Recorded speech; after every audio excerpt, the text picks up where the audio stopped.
The Global Latin Factor Podcast. Welcome to another episode, another capítulo. I know you say episodio. However, here at the Global Latin Factor Podcast, we do more like storytell. Everything that we have contributed as far as Latino. So welcome to another edition of the Global Latin Factor Podcast. Make sure you visit the website www.thegloballatinfactor.com. More information about the show and a little bit extra things, including merch.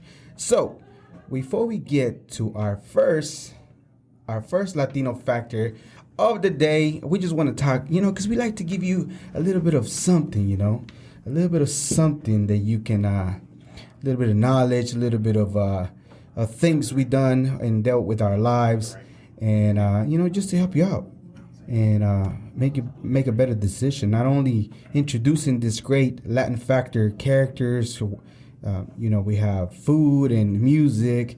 Not only that, in addition, things that can help you in daily life. If you ever need some inspiration, we got you. So today we're going to talk and again, stay tuned because you're going to like what we're going to talk about today. You are going to like it. It's going to get hot in here, like Nelly, because we do like the hip hop too.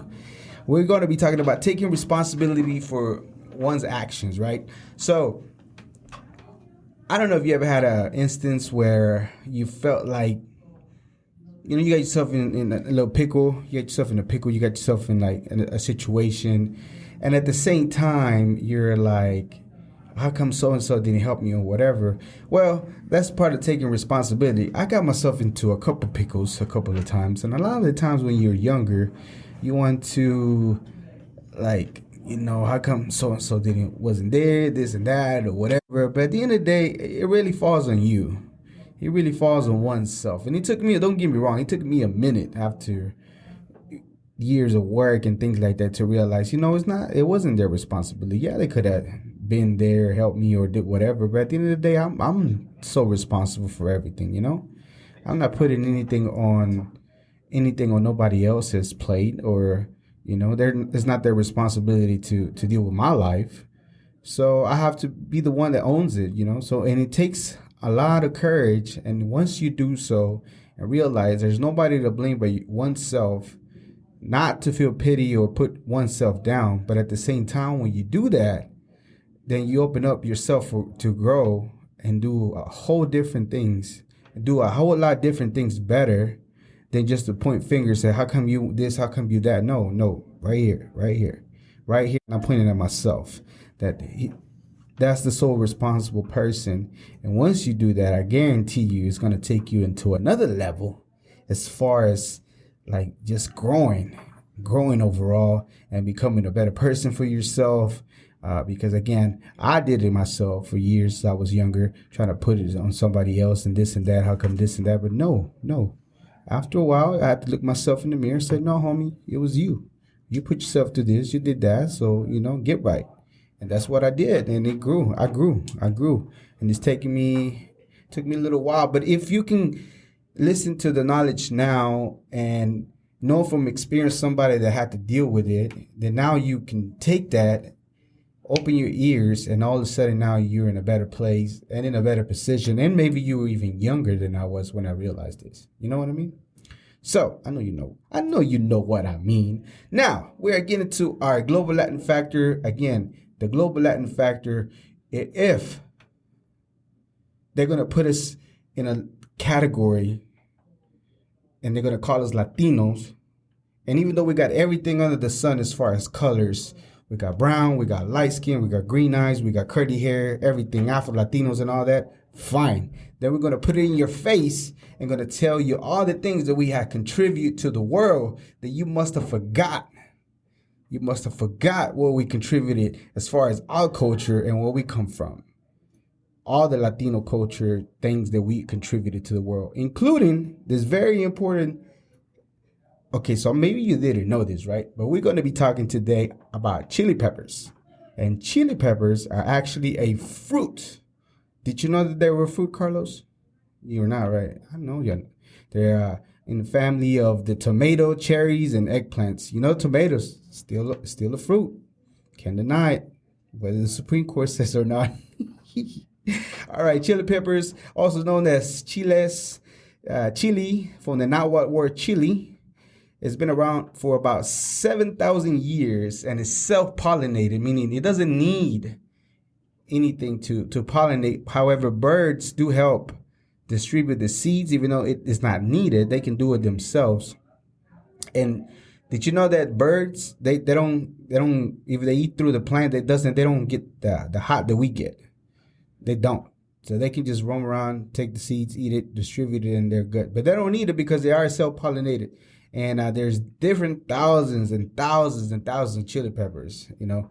And of course, so whenever you eat, so the reason why it feels so good, right? So whenever you eat a chile, a pepper, and your body releases endorphins, and you know, and it kind of makes you feel good for a second, and then of course, you know, you calm down, and then you do it again, and it just kind of makes you feel kind of good for a little bit. You know what I mean? And it's crazy because these things the peppers are designed not for mammals to eat, and yet for whatever reason, we just discovered that we can eat chili peppers. Yep. And if you didn't know where they came from, well, there's a lot of different theories of where they came from. They said they're from Mexico. So, of course, you know, we got supposedly originate from Central Eastern Mexico. There's also theories that some of them came from lowland Brazil and an area called the nuclear area, and they got the most variety of chilies. And then there's also Bolivia. So some of them came from Bolivia as well, believe it or not. Back in the days, they used to use chiles as far as like medicine. That's how they used to use it for sore muscles and things like that. And that's how they used to use chili before. Black pepper and the actual chili pepper are nothing alike. One of them, the black pepper, it's actually not as old as chili peppers, and black pepper actually is from India. It's not from the Americas like chili peppers and all the chili peppers that we have. And the reason why the peppers are spicy is because of capsicum or capsaicin that makes it spicy. And that is not the seed, is the actual little white things inside the pepper. If you ever cut into a pepper, that, and not only that part itself, not how big or how bright it is, the actual chemical, the actual DNA that's within there that actually makes it either spicy or not. And the environment, the ground, whether there's a lot of water or not, helps or actually dictates whether the chili is going to be spicy or not. A good rule of thumb is that the bigger the pepper, the bigger the pepper, the bigger the chile, the bigger the pepper that you eat, the less the chances of it being less spicy are bigger if the chile is actually bigger than if it's smaller. Because usually the one that are chiquititos, they're the ones that got that fire. When we talk about the global Latin factor, this is what I'm referring to. This is some of the countries that have, from the place in Central America all the way to the other side of the world. It's made its way. And we're talking about South Africa, again, Mexico, India, Hungary, Bhutan, Italy, Thailand, Malaysia, Korea, Sri Lanka, Trinidad and Tobago, Jamaica, Bolivia, China, Ethiopia, Ghana, Peru, Tunisia, and of course the United States. All those places have chiles and many more. And it's all because of the contribution of the Americas, the Latino area, whether it was Brazil, Mexico, Bolivia, either way, at the end of the day, that's where it came from. And it's another contribution to the world. Now, here's a quick tip. Life hack if you must. This is a life hack. So you know how you see all those, so now it got real popular, right? They even got shows, YouTube channels of people eating hot stuff and, you know, having an interview or whatever. And they always have different things to try to help, like, kill the spice. They got, like, milk. They got almond milk. They have all this stuff, right? Okay, so it so happens to be that alcohol, hard alcohol, yes, hard alcohol, like vodka and some other hard liquors, what you do is that if your mouth is on fire, you take a sip and you kind of rinse your mouth and spit it out. And that will heal you. That will cure you from that spiciness. Did you know that, Carlos? I don't think it's real. Yeah. Okay. Well, we need to try it. I'll let you try it. How about that?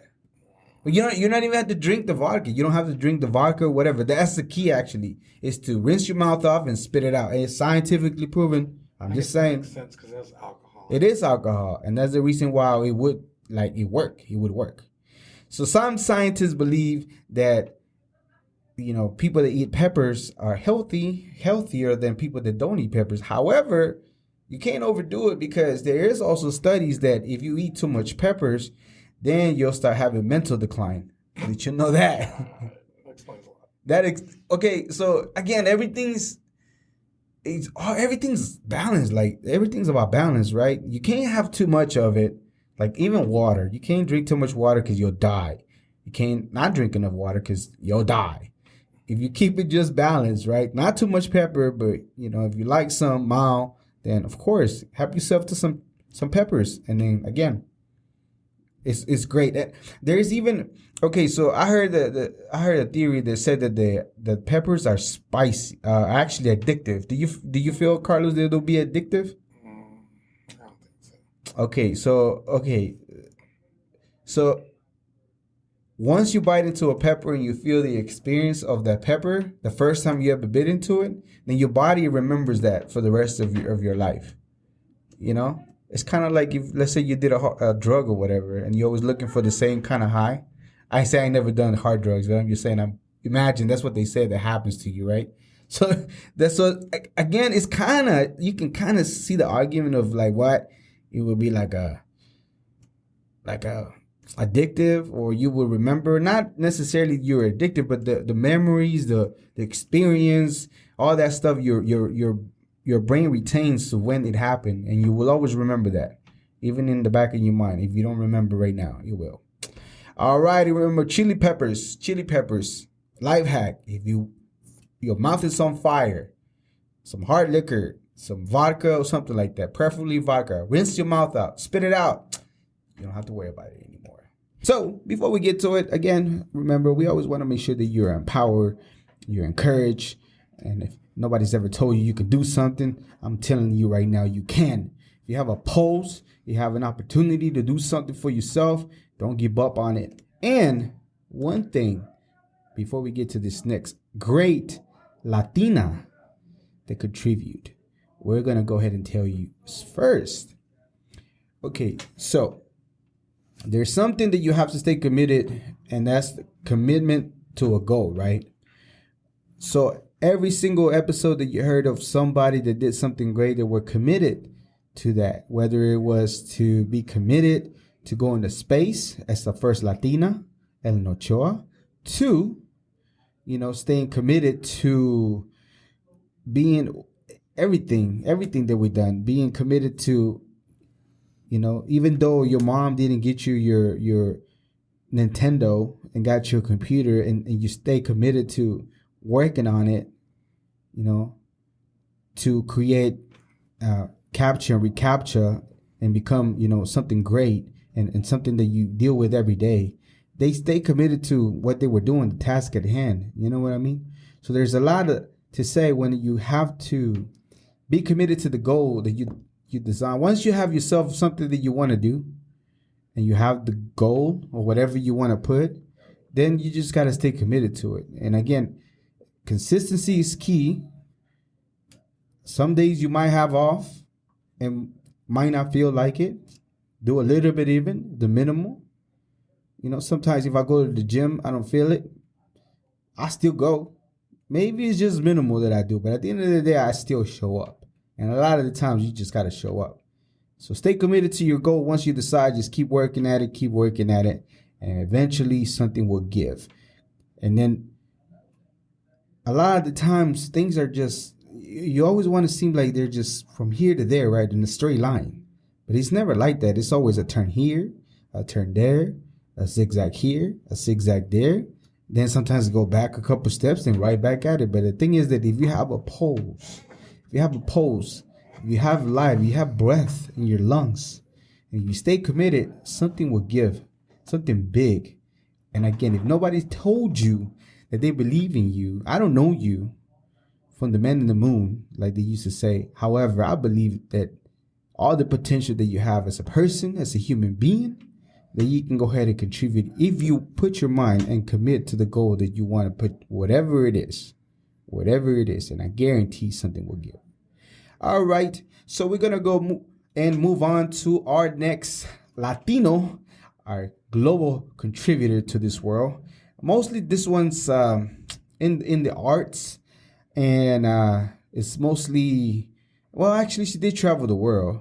We're talking about FRIDA Kahlo, aka Magdalena Carmen Frida Kahlo y Calderón.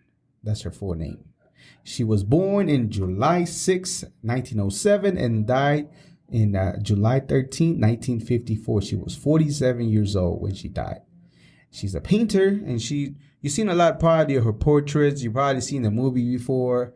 And, I haven't seen the movie. I know about it. I know that Salma Hayek played the main character. So if you ever watched it, just let us know what you thought about it. You think that the things that you might even, some of the things we might tell you here, you might just remember, oh yeah, I saw it in the movie. Or some of the things you'll be like, oh man, they left that out of the movie, So she's very involved. So she had an accident when she was younger. A car that she was in got hit and by a bus, or was it? Yeah, a car that she was on got hit by a bus, and she was sent to the hospital.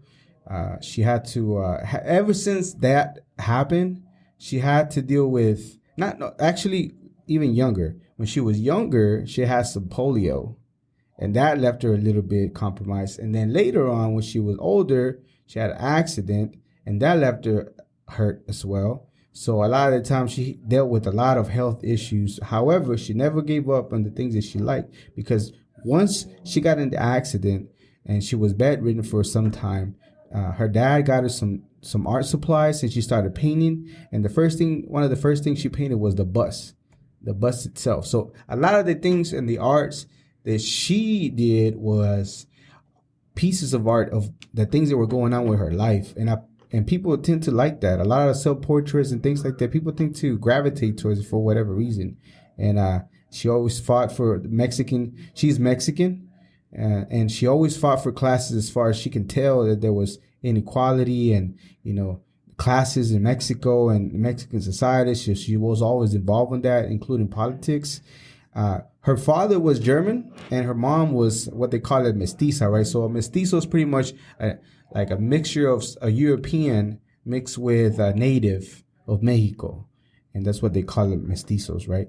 And she grew in what they call it now, the La Casa Azul, which is the blue house translation. And she was born at the same place that she was born, which is Coyoacán, Mexico.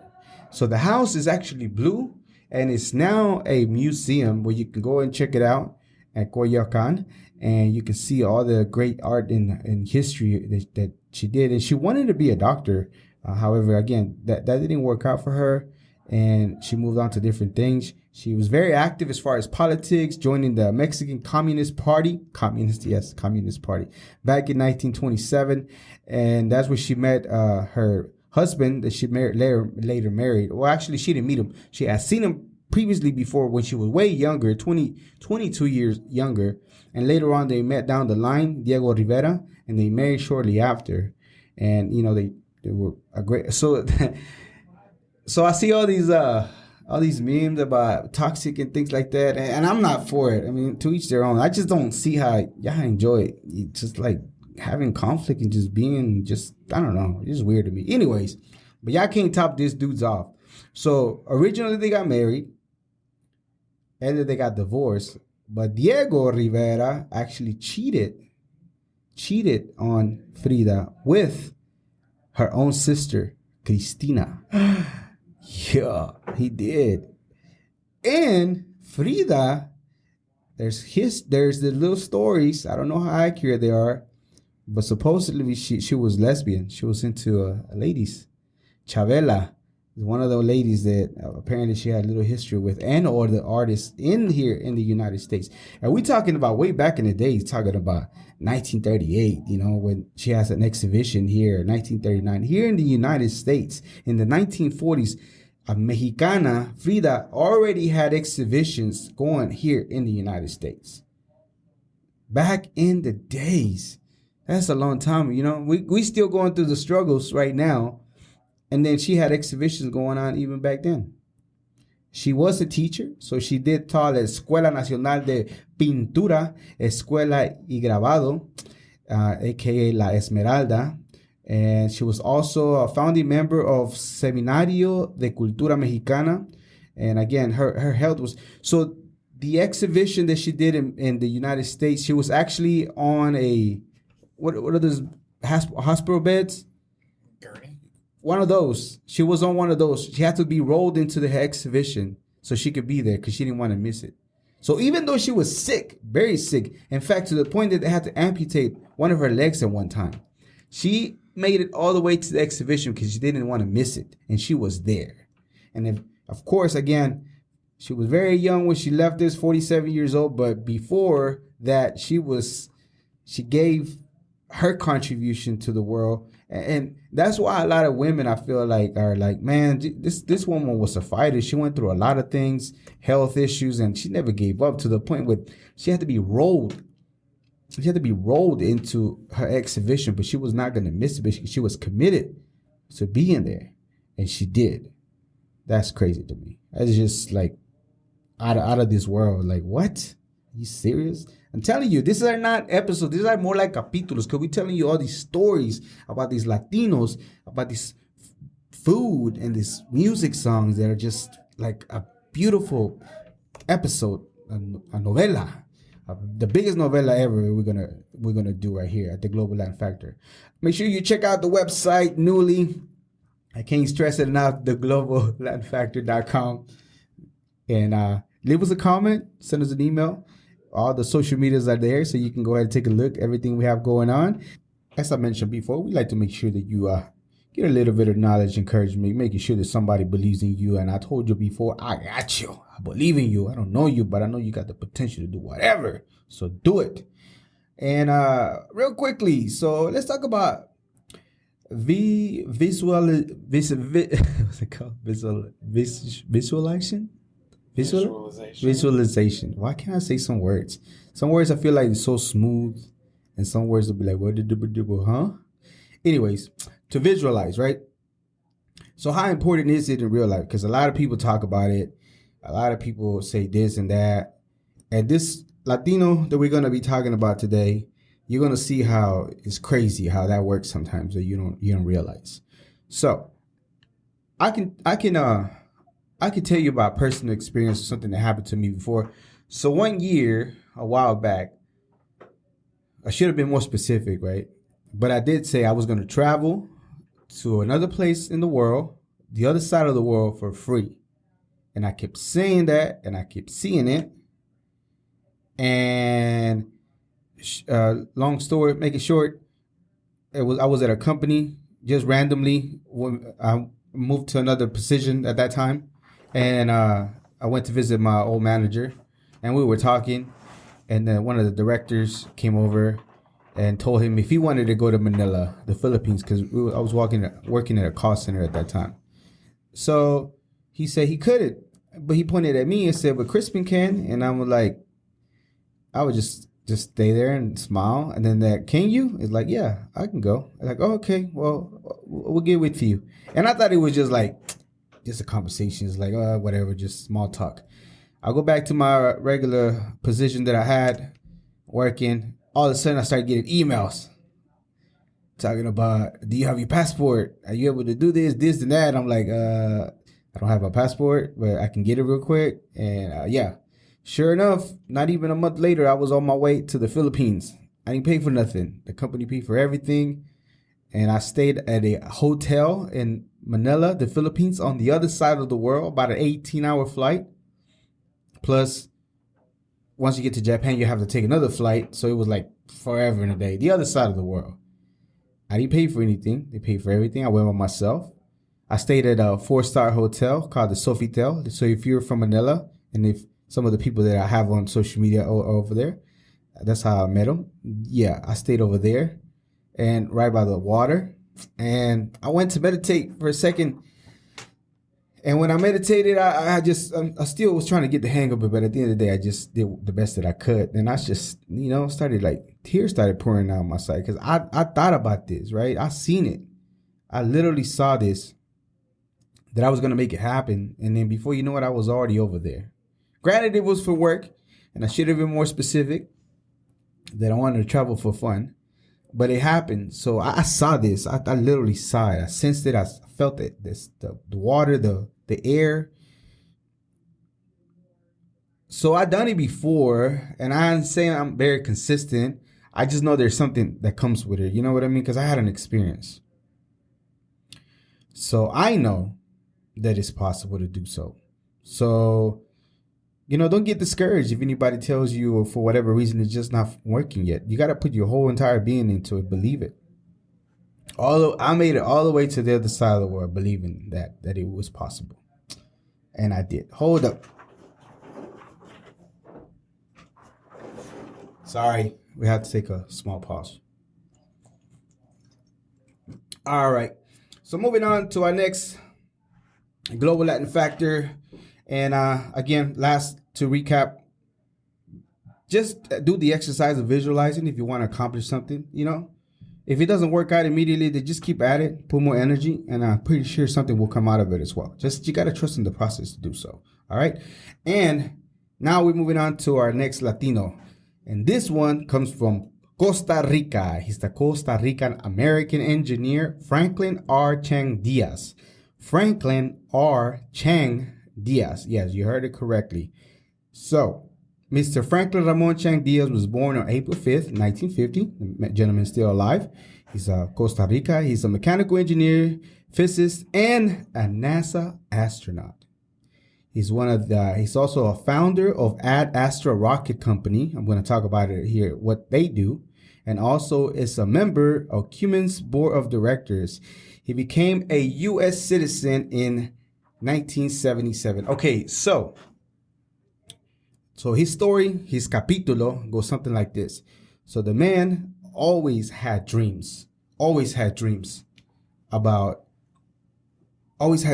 being an astronaut. Since he was a little chavalito, he always had the dream that he was going to be an astronaut, right?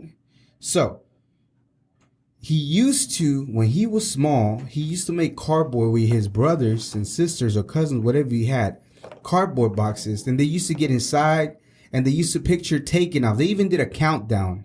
They used to do a countdown as little kids, imagining that they were taking off into outer space. And they went to different worlds and they went to fight whatever they like monsters. And then they come back before dinner, he said, to get to whatever it is.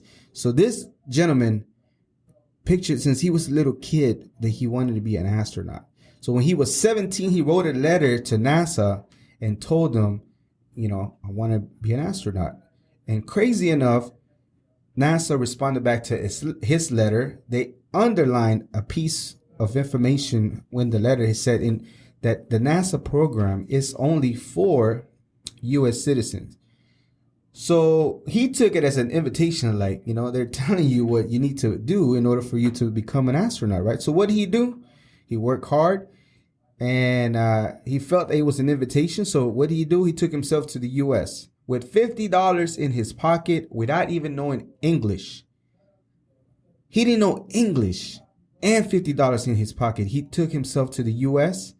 For first few months, it was rough. He was failing every class. But he was smart enough that eventually, after a while, he started succeeding, and it started progressing. And before you know it, he just kept moving. And then before you know it, he was ahead of his class. That's wild to me, dude. The opportunity of this dude to say, I want to be an astronaut so much and committed to the goal and visualizing as a kid that he wanted to do that and did it. Now, he is a veteran and has been on 7 space shuttle missions. So he's tied for third for the most flights with another gentleman, and he's also the first naturalized Latino. So he's the third Latino, but he's the first naturalized Latino to become an astronaut and make it to space. Yep, that's right. You can't just, again, you just got to trust in the process. You're committed to the goal. That's what's going to happen. He was born in San Jose, Costa Rica. His father is from Chinese descent, and his mother is from Costa Rica. Now, his father, there was things that were happening over there in China called the Boxer Rebellion. It's like some kind of conflict they had over there, so that they took off. However, he left and became a native of Costa Rica, his father. And then his mother, of course, Sonia Rosa, his mother was Maria Eugenia Díaz Romero, and he's one of 6 children. So all his brothers used to pretend that. And, he made it. He made it all the way to the States. And he graduated from MIT. That's where he got his PhD at MIT. So I just can't, like, just the story itself, right? The fact that he had $50, no English, MIT graduate, PhD, and make it to space. I think it was over 1,300 or 1,500 people applied for that year to make it to the program, right? So out of all those people, they only selected about 17, and he was one of those 17, and that was in 1980. But he didn't make it to space until 1986. So even though he was selected in 1980, it took him a while before he actually made it. So various missions that he did, and they're going to different kind of shuttle missions. The STS-60-C in 1986, and then after that the STS-34 in 89, and then 92, 94, 96, 98, 2002. And so the first mission that he ever did, he said, when they were about to take off, he was sitting down, strapping and everything. He put in all his harness, whatever, or his gear. And all he could think of, like, he felt like he'd done this before. And it took him back to his childhood memory where he used to play pretend in a cardboard box. And he said, I've done this before, Like, I literally felt like I'd done this before. Because so many times in his head, he used to picture and imagine that he would do it. And it's, something like that happened to me before as far as English. Because English is obviously not my first language. However, before I even learned English, I remember when I lived in Mexico, our tios used to take books in English, and we would pretend that we would read and pretended like we knew English, right? So we would read the words in Spanish like you would read it, but of course you know that English you don't read it that way. So we used to say like one, one, doe. So we used to picture it, and eventually it came true, right? But it's crazy the things that you just crazy things that you can imagine. Imagination is very powerful. We just use it, and don't give up on the vision, the dream that you could have. Just keep at it. Just get with your entire emotions into it and put it into it, and it will happen. So when he graduated from MIT, graduated with a degree that dealt with plasma energy. So his thing is that the rockets that we have right now are very inefficient and they use a lot of fuel. So the rocket's like huge, right?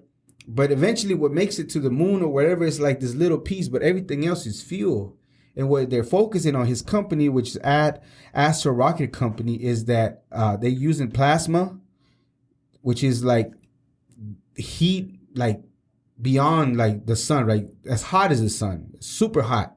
And what he's trying to do is make the rockets more efficient to where a trip to Mars, let's say it takes 7 months to make it to Mars right now with what we have, that you can make it maybe in 3 months or less than that to Mars with the rockets that they're designing at his company, And he's also big into also environmental protection, because he knows for sure that we eventually are going to have to take off somewhere else, He told a story how like one of these days, one of our generation is going to be like, they're going to be colonizing Mars, and they're going to be looking beyond the stars and they're going to see Earth, and then a dad to his kid's going to tell him, you see that right there? That's Earth. Your great-grandparents came from over there. And they were like, what? But yeah, that is going to be doable. But he still knows that for the moment, we have to take care of what we have here and in the environment. He was part of a role of a climate awareness movie, which is the Odyssey 2050. The movie, if you want to check that out. I haven't seen it myself, but you know what? I might give it a look to see what's going on. And he received different awards as far as just awards of things that he accomplished, that he done. You know, different medals and different things like that. And is well deserved, and especially in Costa Rica, center's named after him. So the moment that he made it to the NASA program, he called his parents. He said that his dad started crying. He can hear clearly crying. And then he said that his mom, like she took off to orbit. She was like in space somewhere. And she kept telling her friends like, or she just kept saying like, I am a mother of a Latino, somebody from Costa Rica that's an astronaut and in space, and there's not another one like it. And she was 100% right, you know. So if you feel like your parents sometimes are not proud of you, like for example, my family, like I was the first veteran, first person in the military. My sister was first nurse, you know.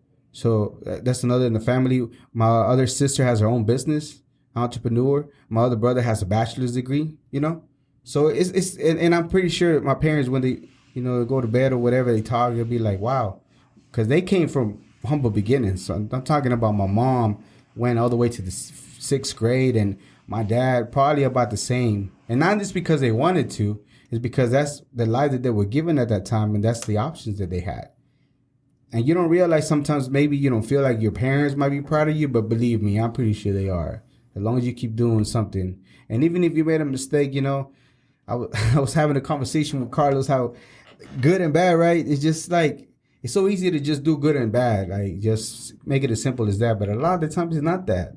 It's not that, because we do a lot of bad things, for good causes, right? Sometimes. And then sometimes we do like bad things, but doesn't mark us for bad for the rest of our lives if we have many years to live.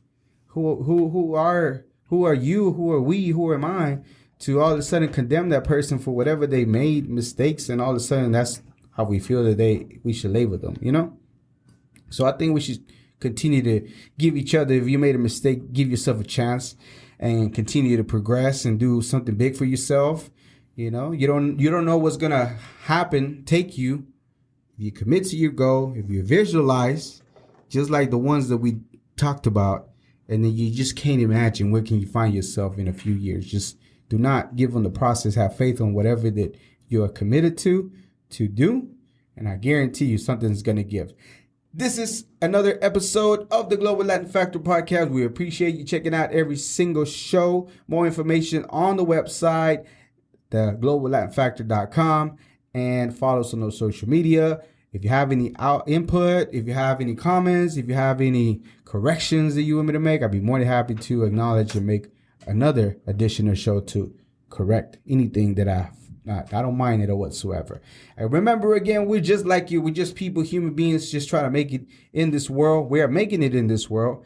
We got a pulse, so we're making it happen. We're just a little spicy. We do things a little bit different as far as the things that we do in general that you might not perceive differently, but we're going to go ahead and tell you here how we really do it in this global melting pot that it is the world.